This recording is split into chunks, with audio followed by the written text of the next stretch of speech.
Pour calculer une moyenne pondérée, il suffit juste de bien arriver à se concentrer. Tu veux savoir la méthode, le b.a.-ba, la note fois le coef divisé par la somme des coefs.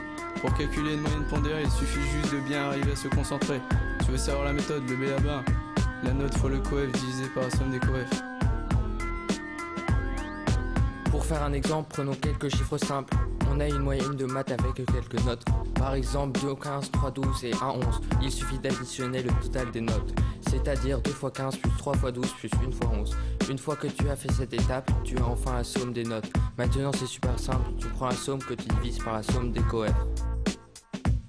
Pour pouvoir appliquer cette formule, on additionne les effectifs avec les coefficients. Une fois que c'est fait, on peut enfin commencer. Il faut faire une barre de fraction et placer les chiffres. La liste des nombres au-dessus de la barre de fraction. En bas, on place l'effectif total calculé. Sous cette forme, note fois coef divisé par la somme des coefs. Maintenant, t'es enfin libéré. Pour calculer une moyenne pondérée, il suffit juste de bien arriver à se concentrer. Tu veux savoir la méthode, le b.a.-ba, la note fois le coef divisé par la somme des coefs.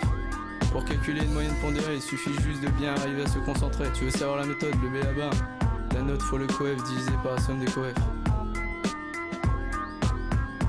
Comment calculer? Tu disais regarde, il faut bien placer les chiffres dans le bon ordre. Maintenant place au calcul, on calcule d'abord le haut. Cela nous donne 30, 36 et 11. On ajoute tout pour faire plus qu'un nombre 77. On divise enfin 77 par 6 et on obtient un nombre environ 12,8.